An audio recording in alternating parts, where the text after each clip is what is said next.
Boa noite pessoal, online aqui, dia 10, capítulo 10, Uma Vida com Propósitos. Boa noite, diretora Kátia, muito bem, boa noite, chegando aqui com o capítulo 10, uau, hein, 10 dias, quase um quarto da nossa caminhada chegando aí. Boa noite, Irla, boa noite pessoal, vamos lá então. Colégio Álamo Valinhos entrou, olha só, boa noite Álamo, amo vocês, essa árvore significa muito mais para mim do que uma árvore. Boa noite Álamo. Gente, dia 10, a essência da adoração, dia 10 de setembro, e vamos lá para o nosso estudo. Basicamente vai falar sobre adoração. Nós estamos falando sobre adoração já há um tempo, né? Começamos a falar sobre adoração uns dias atrás. E aí, nesse capítulo aqui, vai falar a respeito do que significa render-se, né? A rendição. Boa noite, Viti. Tudo bem? O que seria a rendição? Ele começa a falar, né? Que rendição não é um verbo, render-se não é um verbo muito popular, né? Não é uma palavra muito legal de ser utilizada, porque geralmente está atribuindo, está vinculado a alguma coisa negativa. Por exemplo, bandidos que se rendem, tá ok? Mão na cabeça, né? Tipo, perdeu a batalha, um exército se rendeu a outro. Enfim, mas no contexto bíblico ele está querendo dizer uma coisa diferente. Rendição na adoração é você falar o seguinte: Deus é o Senhor, eu entrego para o Senhor. E eu não tenho mais nada que fazer, porque o Senhor está no controle a partir de agora. Mãos ao alto, não porque o Senhor está me assaltando, não porque o Senhor está tirando minha integridade, não porque o Senhor está me defraudando, não porque o Senhor está tirando a minha autenticidade como ser humano. Não, eu me rendo porque é a melhor coisa que eu posso fazer agora. E essa rendição é a adoração. É você simplesmente falar assim: tá bom, Senhor, é na tua mão. E é sobre isso que ele vai expressar no capítulo todo, né? Ele fala a respeito da rendição ser a essência da adoração e que a gente só se rende a Deus se a gente conhece. Então o convite, na verdade, é: conheça a Deus. Eu gosto muito de uma passagem bíblica, gente, que está lá em João, que é com uma conversa entre dois discípulos, Felipe e Natanael. E um pergunta para o outro, assim, um fala para o outro: você ficou sabendo de um profeta que apareceu aí? E ele é lá de Belém, da cidade de Belém. Jesus nasceu em Belém, tá? Não é Belém do Pará, tá bom, gente? Belém. Tem até uma piadinha aqui, gente. Dizem que um jogador do 15 de Piracicaba foi jogar em Belém do Pará, há muitos anos atrás, quando o 15 jogava o Brasileiro ainda. E aí falaram assim: e aí, o que você acha? O que você está achando aqui de jogar aqui em Belém do Pará? Ele falou: muita emoção, tá aqui na terra que Jesus nasceu. O jogador do 15 de Piracicaba achava que ele estava em Belém da Judéia. Mas vamos lá. Jesus nasceu em Belém, e aí perguntaram para o Felipe e para Natanael, conversaram: você ficou sabendo que o profeta que veio de Belém? Aí um deles falou: pode vir alguma coisa boa de Belém? Tipo, imagina um bairro ruim da sua cidade. Sabe, algum bairro ruim daqui de Piracicaba. Pode vir alguma pessoa daquele bairro lá? Ou daquela região lá? Ixi! A pessoa respondeu: vem e vê. Vem e vê. Venha e conheça. Gente, nós só vamos saber adorar a Deus, nos render a Deus, quando nós conhecemos a Deus. E através de como a gente conhece a Deus? Através da sua palavra. E como ele se relaciona com a gente através da palavra, né? E inclusive esse livro, você já deve estar percebendo, é um livro sobre relacionamento com Deus. É a gente encontrar nossos propósitos e se sentir até mais leve por encontrarmos esse propósito. Esse livro confronta algumas coisas, não sei se vocês perceberam, mas confronta algumas coisas em você. Em mim confrontou quando eu li a primeira vez e tem confrontado. Mas a intenção é essa. Por quê? Deus quer a gente mais alinhado com a vontade dele, com os propósitos dele. Então, esse convite, né, de vem e vê, eu acho sensacional. Venha e conheça Jesus, conheça quem é ele. E aí você consegue se render mais a ele. E aí, lá na página 91, nossa, a gente está chegando quase na página 100 já, hein? Página 91, eu até grifei uma frase aqui, ó. Se você quiser saber quão importante é para Deus, olhe para Cristo com os braços estendidos na cruz. Basicamente ele está dizendo: olha o tanto que eu amo vocês aqui, né? De braços abertos, mostrando o tanto que ele nos ama.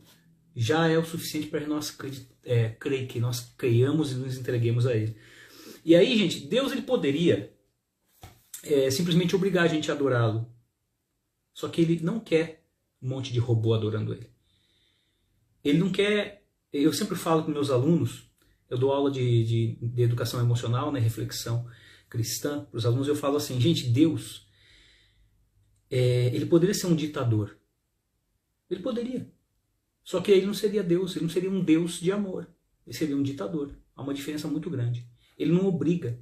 Ele, como diz aqui o texto, ele prefere nos atrair com delicadeza para si. Ele nos atrai delicadamente para si.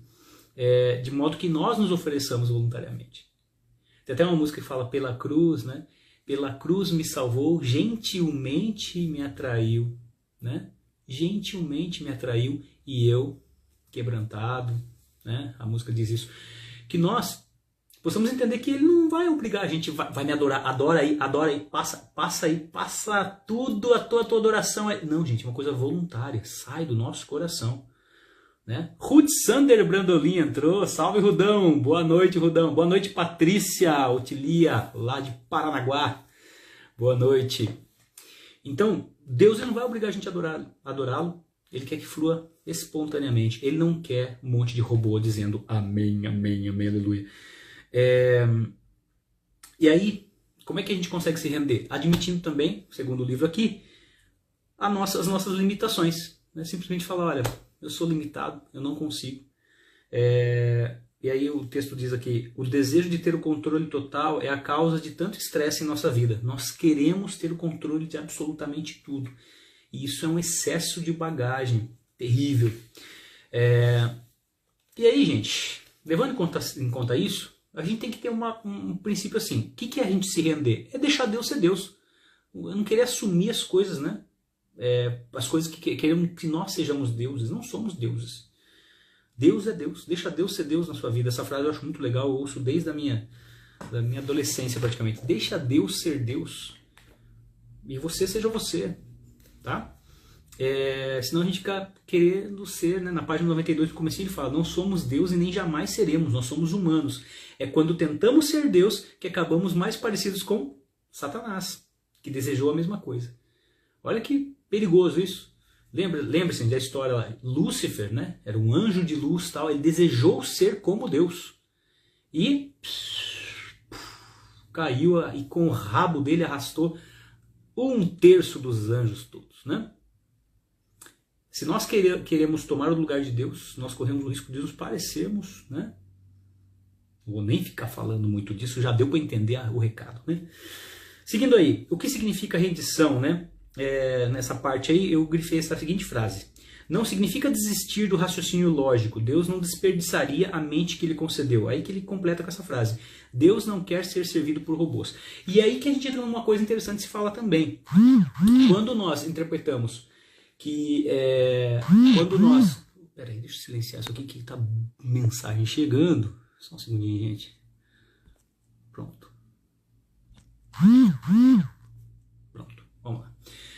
Quando a gente interpreta que Deus não quer ser servido por robôs, Deus quer pessoas autênticas, tem uma frase do C.S. Lewis que eu vou ler na íntegra, que é muito boa, vale muito a pena, que diz o seguinte, à medida que eu vou me aproximando mais de quem Deus é, mais autêntico eu sou. Não é que eu perco minha autenticidade. Como eu falei no começo aqui, o render-se, né, o mãos ao alto, assim, me render significa, eu sei que quanto mais eu me entregar ao Senhor, mais eu serei quem o Senhor quer que eu seja.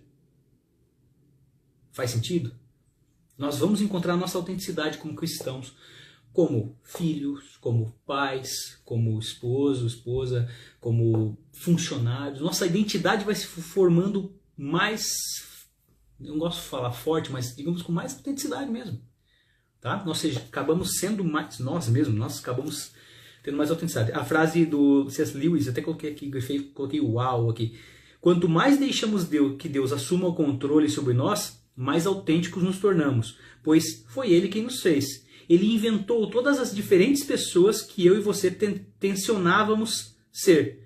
É quando me volto para Cristo, quando me entrego à personalidade dele, que pela primeira vez começo a ter minha própria e real personalidade. Legal, né?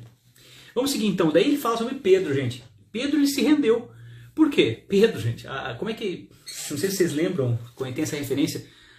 São Pedro, como é que ele começou a seguir Jesus? A partir da pesca milagrosa. Ele pescou a noite inteira, a madrugada inteira, estavam lá no barco, estavam recolhendo as redes, iam acabar pescando. Gente, a pesca de Pedro não era uma pesca esportiva. Era uma pesca profissional, ou seja, o quanto de peixe ele pegasse naquela noite ia determinar o quanto de comida ia ter na casa dele e dos funcionários dele, né, das pessoas que estavam trabalhando com ele, os outros pescadores. Então era coisa séria a pescaria, não era uma pesca esportiva que eu vou no pesca e pague ali, uma pesca... Não, era uma pesca... Eles estavam assim, transtornados, que a madrugada inteira eles jogaram a rede e nada.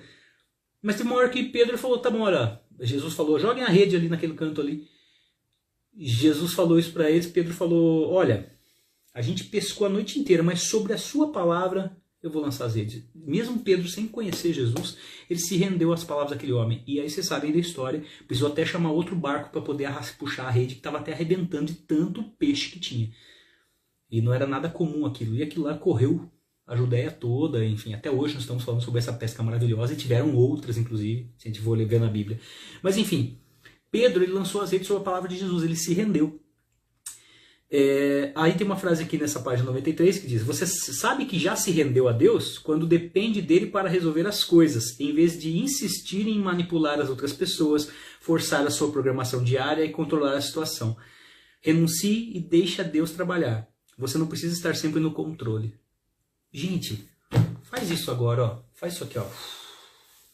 Se você não fizer com a mão, faz mentalmente. Tira o peso das costas. Você não precisa carregar esse fardo. A Bíblia fala que o meu fardo é leve, meu jugo é suave. Jesus disse isso, né? Então ele tira nosso fardo. Quando a gente se rende a ele, fala assim, Senhor, agora o problema é todo teu. Eu me rendo. Adorar é isso. Você fala, Senhor, entrega na tua mão. Sabe aquela coisa, entregar na tua mão? Diretora Kátia, você já sabe que se rendeu a Deus quando depende dele para resolver as coisas. Está escrito exatamente. Legal. Em vez de nós insistirmos em manipular as pessoas do nosso jeito, muitas vezes forçando que a razão é do meu jeito. Exatamente essa parte nós estávamos discutindo aqui, né? Às vezes a gente fica travando, né? Que não, tem que ser tudo do meu jeito. Não. Me lembrei até de uma música aqui que vale a pena, quem quiser ouvir um dia, chama Estante da Vida. Não, é isso aí, acho que é Estante da Vida, da Heloísa Rosa. Que ela fala assim, busco na vida tantas coisas que nem sei por que razão. Eu fortaleço a minha vontade para que tudo aconteça do meu jeito. Procuro enquanto acredito, persisto até chegar ao fim, para descobrir lá no final que foi como correr atrás do vento. Aí o refrão fala, o que eu preciso os homens não podem dar, o que eu preciso a prata não vai comprar, o que eu preciso o mundo não pode dar, o que eu preciso é me encontrar contigo.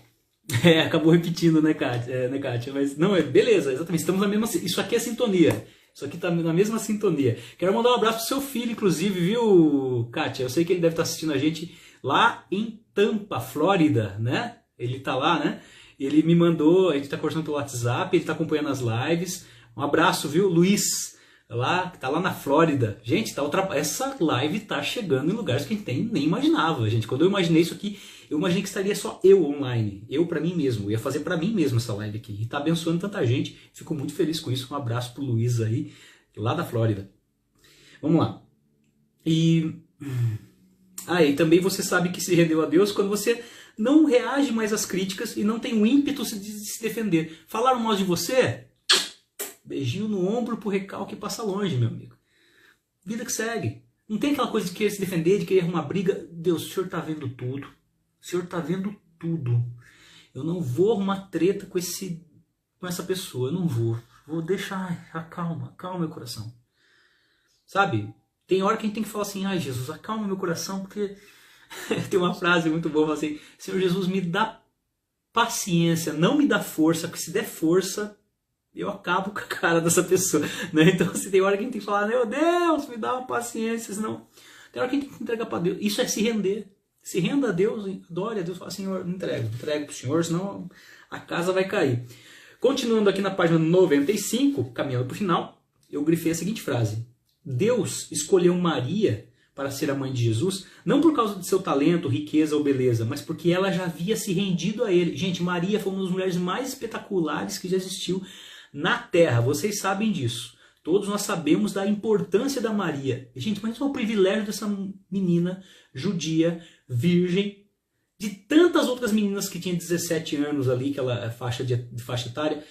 Quantas pessoas existiam naquele mesmo perfil? Ela deveria ter algo de especial. Ela tinha um coração que se rendeu a Jesus, que se rendeu a Deus, ok? E ela foi escolhida para ser a mãe do Salvador da humanidade. E aí, 2000 anos depois, nós estamos falando sobre ela. Gabriele Perolin, professor, que saudade, você faz muita falta. Beijo, Gabi. Beijo. Saudade da aula, saudade de estar perto de vocês. Se Deus quiser, logo logo estou de volta, não sei quando, vai depender do meu médico, mas saudade de vocês. Obrigado por você estar aqui na live, legal. Vamos lá, gente. E também, fechando aqui, adoração, né, e se entregar, né, se render, é a melhor forma de viver. E aí ele fala, aquilo que eu comentei na live dias atrás, se a gente se render a Deus, se a gente não adorar a Deus, a gente vai acabar adorando a outra coisa. A gente vai acabar se rendendo a outra coisa. Às vezes as opiniões ou expectativas dos outros, ao dinheiro, ao rancor, ao medo, ao orgulho, à luxúria ou ao nosso próprio ego, né? Tudo que não for adorar a Deus, você acaba tendo ídolos, né? Adorando a ídolos. E aí, é legal isso aqui, gente. O que é rendição, no caso, que ele está falando aqui? O que é essa adoração em forma de rendição? É uma coisa racional. Isso que eu acho sensacional. Não é uma coisa emocional, não é quando a pessoa chora, a pessoa se emociona e fala, olha, sabe, a pessoa sente um arrepio. Não. É uma coisa aqui, ó. Não é coração. Coração ele pode sentir tudo mais, mas é uma coisa consciente. Eu faço pensando conscientemente. Eu acho sensacional, gente, que o Evangelho... Eu vou falar uma palavra que pode ser bem pesada, tá? O Evangelho, a Bíblia, não é para otário. Não é para idiota. A Bíblia não é para qualquer pessoa simplesmente, tal, não é a história da carochinha. É um negócio que mexe tanto com o intelecto, mas o mais sensacional de tudo é que Jesus ele usou uma linguagem tão simples para falar para as pessoas, para os pequenininhos. Ele contava histórias, né, analogias. E por isso que as pessoas às vezes desprezam, nossa, essas historinhas de Jesus não é historinha, ele passava princípios eternos através de histórias simples, na linguagem popular. E aí tem um camarada que eu sou fã chamado Apóstolo Paulo de Tarso, né? Antes se chamava Saulo, né? Antes de cair do cavalo a caminho de Damasco. Paulo, ele falou em Romanos, capítulo 12, que seja o nosso culto racional, nossa maneira de servir a Deus seja um culto racional. O que é um culto racional? Você adorar a Deus conscientemente, não é com o coração, a emoção chorando, não. É consciente de quem você está adorando, né? Então, render a vida não é um impulso tolo da emoção, mas um ato inteligente e racional. E aí a gente fala, né, que Paulo ele teve um encontro, né, de rendição com Deus, né? Ele fala lá que ele, a caminho de Damasco, né, ele teve aquele encontro com aquela luz que derrubou ele, caiu por terra. A gente entende que ele está de cavalo, né, que se viajavam de cavalo naquela época. E não se fala na Bíblia que ele caiu do cavalo, mas a gente usa esse termo até hoje, né? Caiu do cavalo. Mas Paulo ele teve esse encontro com Jesus, mas ele foi sendo aperfeiçoado. E demorou muito para ser aperfeiçoado, né? Que Paulo era um perseguidor de cristãos, ele matava os cristãos. De repente ele virou um dos mais ferrenhos cristãos que já existiu. E aí aqui o livro fala, há o momento da rendição e também a prática da rendição, que ocorre a todo momento em nossa vida. Por isso que a gente tem que, de certa forma, se converter a Jesus toda vez, né? Que a gente para, pensa, fala, nossa, cometi burrada, sabe, vamos lá, como é que eu posso não errar de novo? E assim vai. E aí, gente, para terminar, eu quero deixar o versículo-chave que o autor deixou para a gente memorizar, que é Romanos 6,13, parte B. Está na nova tradução linguagem de hoje. Entreguem-se completamente a Deus, para que Ele use vocês a fim de fazerem o que é direito. Beleza? É isso aí, gente. Esse foi o nosso 10º capítulo. Eu passei mais uma vez tempo, mas isso aí, encerrando a live de hoje. Amanhã às 5 da tarde, 17 horas, de Brasília, tá? Agora tem que falar assim de Brasília, que tem gente fora do Brasil. Daqui a pouco tem gente de outra região do Brasil também, que tem fuso diferente. Até lá, então, até amanhã, 5 da tarde. Deus abençoe. Bom final de semana! Sextou. Sextou o final de semana todo aí. Bom final de semana para vocês. Tchau, tchau.